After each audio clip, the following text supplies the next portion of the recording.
All right, we've got one about full. Hello, welcome to WayPoint Survival. Today, I want to show you an amazingly compact 1950s coffee espresso kit. Stay tuned. In doing my research and looking at various things that we can use to recreate the historical events of the past, as well as what our fathers and grandfathers, and in some cases great-grandfathers, would have used when they're out in the backcountry camping, I came upon this really unique coffee set. And you can find these a lot of times maybe at military stores. It is military surplus, as I understand it, and you can also get these on eBay. But I found one. It's complete. It's a fantastic thing. Out in the early morning, you're trying to make a quick cup of coffee. This is an espresso maker. I think you're really going to like this, so let's get into it. First of all, notice that it's in an aluminum case, and it's small, and it's very lightweight. It's easy to carry. So it has a nice clasp on the front. We open it up, and we can see the various items inside. Now, I've added a couple things to it. One of the things I added was some matches. I needed those. And then also put a small spoon down inside. But you have several containers.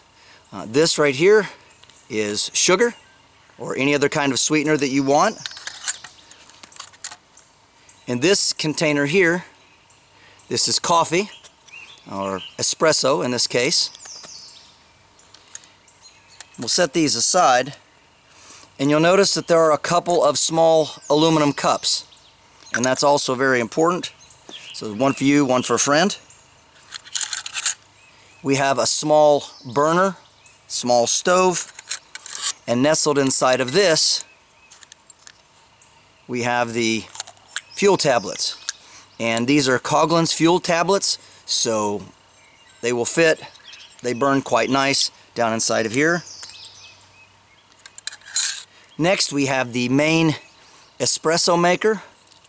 And I'll show you how that works here in a minute.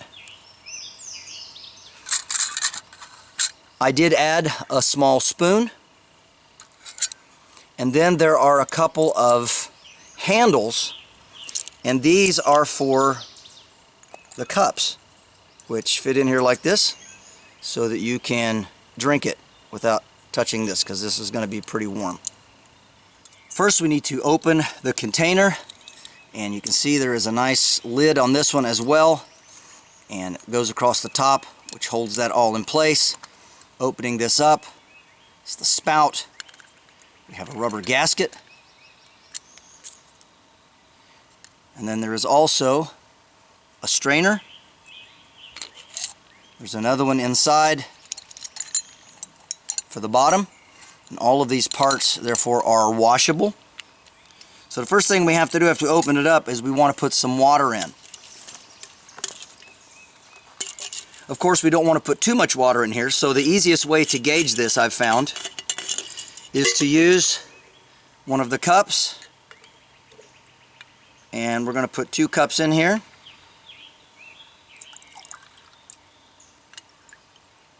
You can go a little over full if you want.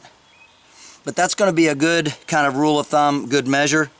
Now, I also marked it with a Sharpie and then put a small dent right here in the front, so that from the inside I can look inside and there's a little dent in there, and that's how I know that the water level is right. Next, we put the small basket inside. It's like this. And then we take the coffee, and you can put as much or as little as you want in here, depending on how strong you like your espresso. Now, I believe that with this set, from what I've been able to understand, there is enough to have 3 fuel tabs in the container. And so that means there is also enough coffee and sugar for 3 different breakfasts. This would be a pretty good thing to have on a small multi-day trek. Next, we put the top strainer in, just like this, and the gasket. And then finally the top with the spout, pulling this across and making sure that that's nice and tight. So this is what that looks like when it's all together. Naturally, it's important to find a place that is fairly straight and level. You want to find a place that will not only hold your stove, but also where you can put the cup here, so when the coffee comes out and it's ready, you can catch that. Get one of our fuel tablets out, and there's a nice little divot down in the bottom of this stove. You can see that, so that will sit securely in there. And then it's a simple matter to use a match. You have to hold it there just a second. Got the one side going. I like to light it from both sides. Alright, we've got both going now. Then we simply take this and set it on top. And what's nice about this is because how high these sides are, it actually helps to protect it. So you can actually turn it a little bit here and there to keep it from the wind. Now all we have to do is put our cup underneath and wait for the coffee to come out. And that's what it looks like. Alright, we've got one about full. Swap them out quick.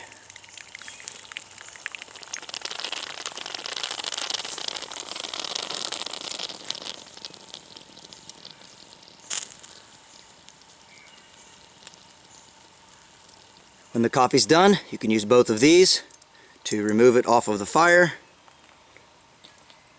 Set it to one side and then simply blow it out. And you'll notice that we still have some left for the next time. So if we did this twice, we might have two of these little plugs left over. It's about a thimble size, and we could put two of them side by side to make another cup. And now we want to mix in a little sweetener. And this is actually monk fruit. It doesn't cause quite the sugar issues that some other sweeteners do. And I like my espresso pretty sweet, so I'm going to put in a couple of helpings. Again, just a small spoon. And the more you do this, the more you will get the hang of about how much it takes, how much sugar you'll have, how much coffee you'll have, and all of that. And we're ready to try some of this wonderful espresso. Now, because it's so small, it does tend to cool off pretty quick, but with these metal cups like this, you want to be very, very careful. You just pick it up and start drinking, you're going to burn your lips. Time for the second cup.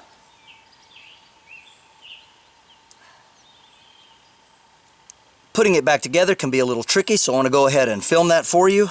First of all, we take the handles, and they do stack and nest like that, and they go over like this. We take the two cups, we stack them, and they go in the corner like this. The coffee goes inside the cups, the sugar goes in this corner. If you do add a little spoon, you want to go ahead and put it in there as well. Kind of turn it sideways so it fits in between these two. And then it's a good idea to turn the spout a little sideways, so when you lay this in like that, it fits in there just right, and this doesn't stick up too far. The fuel and the stove nest together and slide into the back here, like that. And then we still have room for some matches, which we can wedge in right in here, just like that. And then close it down, and everything fits like it should. Well, folks, I hope you've enjoyed this little foray back into the past, into the 1950s, and a very small, very compact little coffee espresso kit. And if you're a big coffee drinker, of course, these are just little coffee shots. Again, it's a shot of espresso, but it's strong and it tastes really good.